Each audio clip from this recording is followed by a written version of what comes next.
It dominated for decades. Then, without warning, the Harley XR750 was gone, banned from the track forever. But the reason why will tell you more about power, politics, and the future than any race ever could. Watch through, because what happened here could happen anywhere. Built to break the rules. The birth of the Harley-Davidson XR750 wasn't an evolution. It was a rebellion, one forged in the fire of regulatory desperation. In 1969, the American Motorcyclist Association rewrote the rules of racing. Suddenly, side-valve engines like Harley's reigning KR series would be limited to 750 cubic centimeters. Overhead valve engines, used by foreign competitors, could now run the same displacement. Harley-Davidson wasn't just thrown into a new race, they were forced into it, and they were starting behind. Inside Harley's engineering department, urgency eclipsed tradition. With British and European bikes threatening to steal the podiums, Harley had to abandon the flathead and rethink everything. Their engineers took the Sportster's XLR engine, shrunk the stroke to meet the new limits, and created a beast that retained Harley's twin-cylinder identity but adopted a radical new approach. It featured 4 separate camshafts, one for each valve, and a 65-degree V-twin layout. On paper, it was an engineering marvel. In reality, it was volatile. This was not the result of slow, deliberate refinement. It was a rushed leap into the unknown, a mechanical gamble made under immense pressure. In the eyes of many inside the factory, it was either make the XR750 work or watch Harley lose its grip on American racing. But when the engine first hit the track, the danger wasn't just on the scoreboard, it was under the seat. What followed wasn't refinement. It was near disaster, burning hot and fast. Too hot to handle. In its earliest form, the XR750 earned a nickname that haunts the Harley legend to this day: the Waffle Iron. It wasn't praise. Riders reported engines that blistered with heat, cylinder heads warped under stress. Oil temps skyrocketed. In pursuit of performance, Harley had created an engine that could barely finish a race, much less win one. The magnesium alloy heads, while lightweight, were unreliable. Some called it a death trap, others a failure in progress. But Harley engineers were relentless. The turning point came in 1972 when they abandoned the original iron and magnesium configuration in favor of full aluminum heads and barrels. The new design significantly improved heat dissipation. Alongside it came weight reduction, improved handling, and durability that finally matched the bike's torque. Racers noticed the difference immediately. The XR750 stopped melting down mid-race and started crossing finish lines in first place. What had begun as a regulatory reaction was now an elite weapon. A few tweaks turned it from a mechanical liability into a racing tool that behaved with precision and reliability. The sound, the pull, the responsiveness. Riders said it was like riding a different machine entirely. But even Harley didn't expect what came next, because once the XR750 stopped overheating, it started overpowering everything else on the track. Just when it stopped falling apart, it started blowing everyone else away. If this shocked you so far, even a little, hit the like button so more people see what's really going on. And tell us in the comments, did you see this coming? Your voice pushes this story further than the headlines ever could. Let's make sure it doesn't disappear quietly. The unstoppable machine. Once the XR750 found its footing, it didn't just compete, it demolished the field. From the early 1970s through the early 2000s, it claimed 29 of 37 AMA Grand National Championships. No motorcycle in American racing history had delivered that level of consistent, crushing dominance. It wasn't just a bike, it became a symbol of Harley's iron grip on flat track. The XR750 wasn't just a bike, it was the track's king, and it made you feel like you were a part of something legendary. Mike Smith, former XR750 rider. The XR750's presence on the grid transformed the sport. Other manufacturers scrambled to match its blend of torque, traction, and top-end power, but most couldn't come close.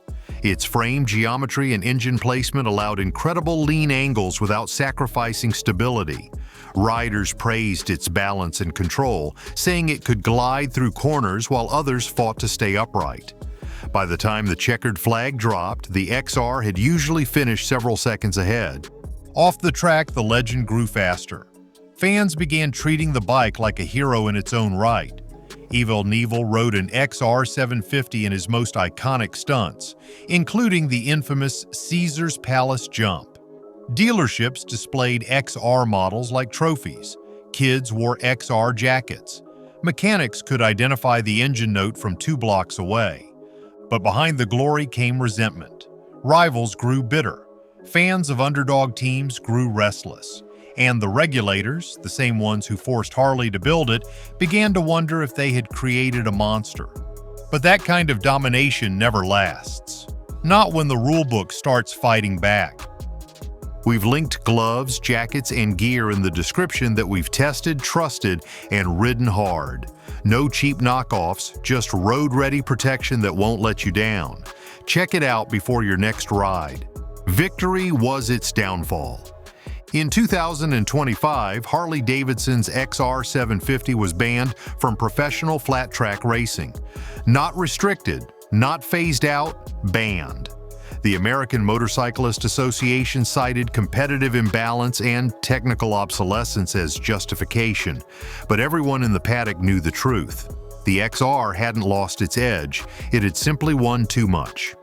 AMA officials implemented new intake restrictions, enforced stricter fuel rules, and added technical scrutineering that disproportionately affected older hardware like the XR. The XR could no longer breathe, and Harley knew it. The final blow came when updated homologation requirements effectively rendered the XR750 ineligible for modern race entry. The bike that built American flat-track dominance was pushed off the grid, not by performance failure, but by bureaucratic precision. For racers who had dedicated their lives to the XR, it was like watching a champion executed while still in its prime. One rider said, "It's not that the bike couldn't race, it's that they didn't want it to." Fans reacted with fury. Comment threads lit up with accusations of sabotage. Mechanic shops who built XR750s for a living saw orders vanish overnight. But the most telling response came from the new generation of racers. They didn't cheer. They didn't mourn. They simply moved on to new bikes, new sponsors, and a new era that had no room for the machine that once defined it all. The shock wasn't that it got banned, it was how suddenly the hammer dropped, outlawed overnight. It didn't happen quietly. On a spring morning in 2025, the American Motorcyclist Association announced a ruling that sent shockwaves through the racing world.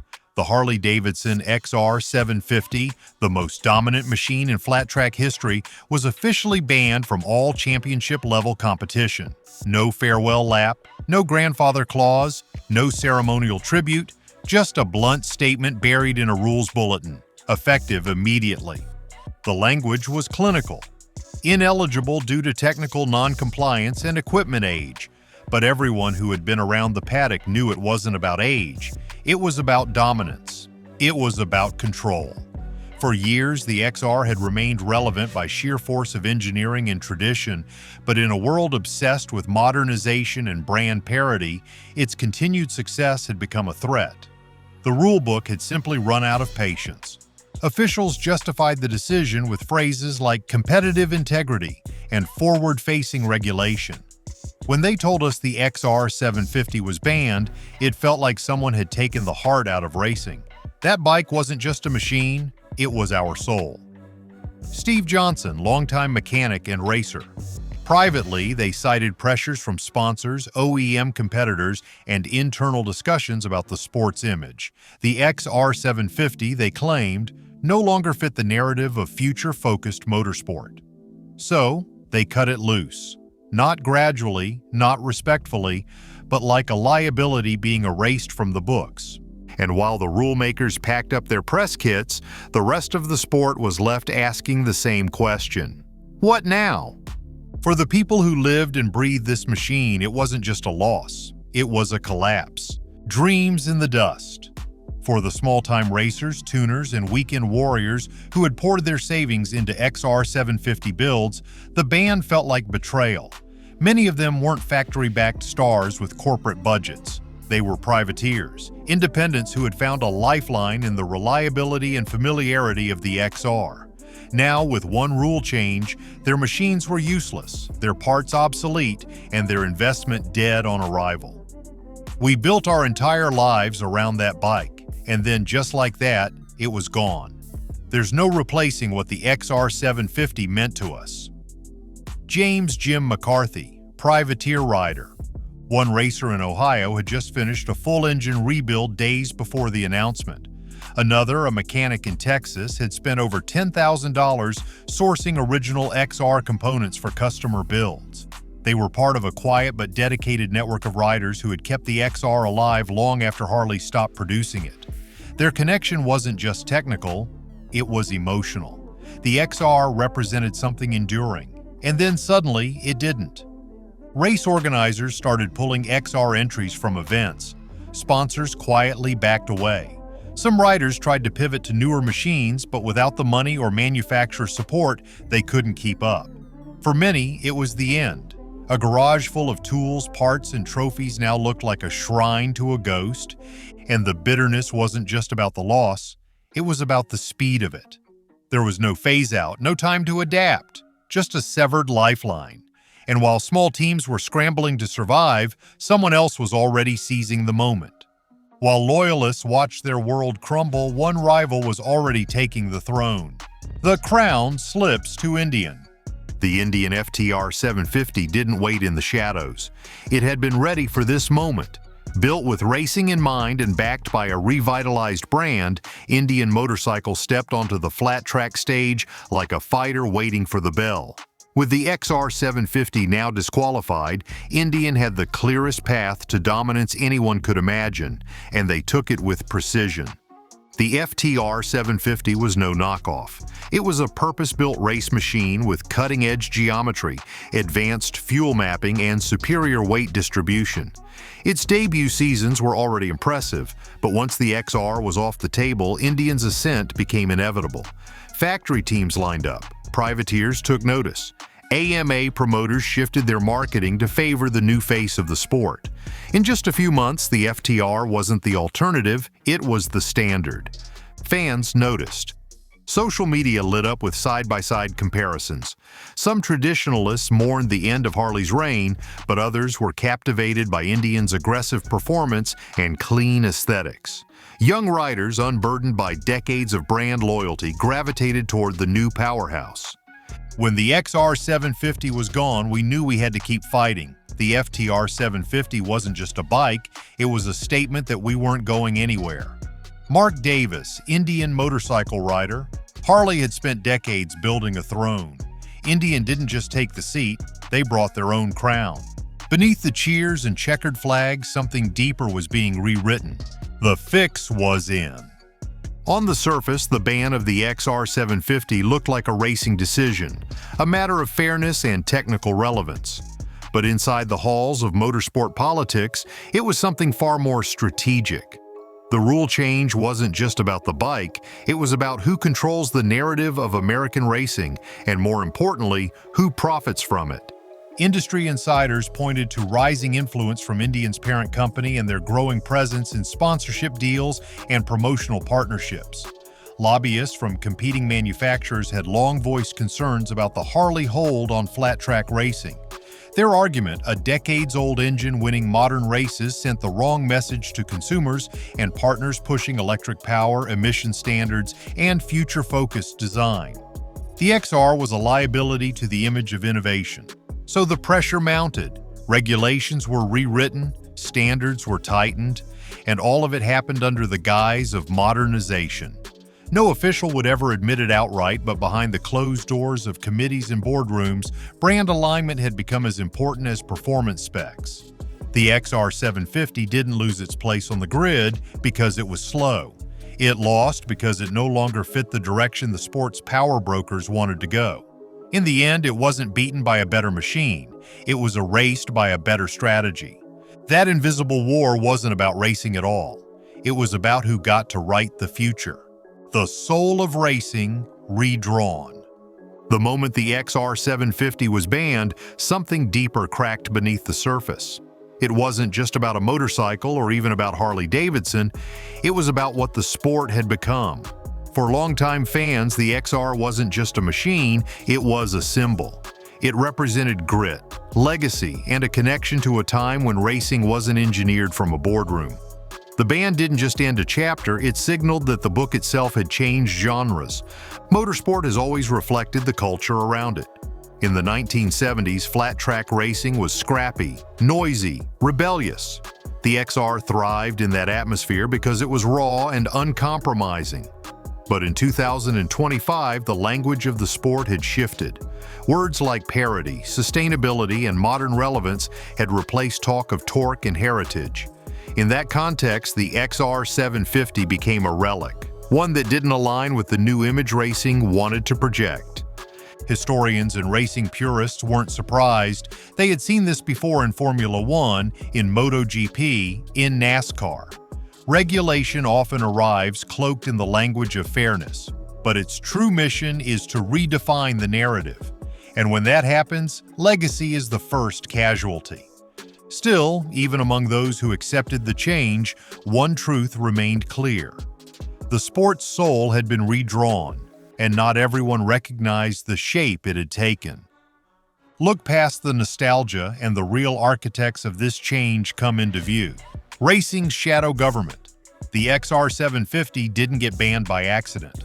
It was the result of years of quiet maneuvering, corporate lobbying, and behind-the-scenes alignment between manufacturers, sponsors, and race officials. If you looked closely, the fingerprints were everywhere. From the sudden push toward modern homologation rules to the quiet investments made by newer brands in race promotion, the signs pointed to a carefully coordinated effort. This wasn't regulation, this was strategy.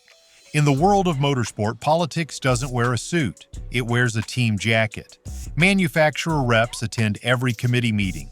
Sponsor voices whisper into technical guideline revisions, and media partners influence which machines get airtime. In that web of influence, the XR had become a problem. Its continued success undermined the marketing narrative of modern innovation. Its aesthetic didn't match the futuristic branding campaigns being sold to new audiences. And most threatening of all, it proved that age didn't always equal obsolescence. Lobbyists from competing companies argued that the XR distorted the playing field. They called it outdated but unbeatable. Behind closed doors, they called it brand poison. Harley's long-standing dominance had created a stale hierarchy that threatened fresh investment from emerging competitors. The only solution, they insisted, was a clean break. And so the break came, not from mechanical failure, but from institutional fatigue. The XR was simply too powerful in the wrong era. And in motorsport, that's all it takes to get erased. But the consequences didn't stay in the rulebooks, they hit the economy like a wrecking ball. The collapse nobody counted. The ban on the XR750 didn't just affect racers and fans, it tore through entire business ecosystems built around the machine. From engine tuners in Pennsylvania to fabrication shops in California, hundreds of small businesses depended on XR-based work to survive. When the ruling hit, orders dried up. Scheduled rebuilds were canceled. Parts suppliers were left with inventory they couldn't move. One machinist had stocked over $100,000 in XR engine parts, counting on annual rebuild cycles from his loyal racing clients. Another shop had just hired 2 new techs to handle custom exhaust systems for XR builds. Within weeks of the ban, both were scrambling for alternative revenue. The sudden irrelevance of the XR had turned once thriving specialty businesses into liabilities overnight. Harley had long stopped producing the XR750, but the ecosystem that supported it was still very much alive. Racers may have driven the machines, but small manufacturers, parts distributors, and trackside vendors kept the blood pumping. The AMA's decision didn't just end a racing era, it ended jobs, closed doors, and wiped out entire client rosters. And unlike large manufacturers, these small businesses didn't have backup plans. They had invested in legacy.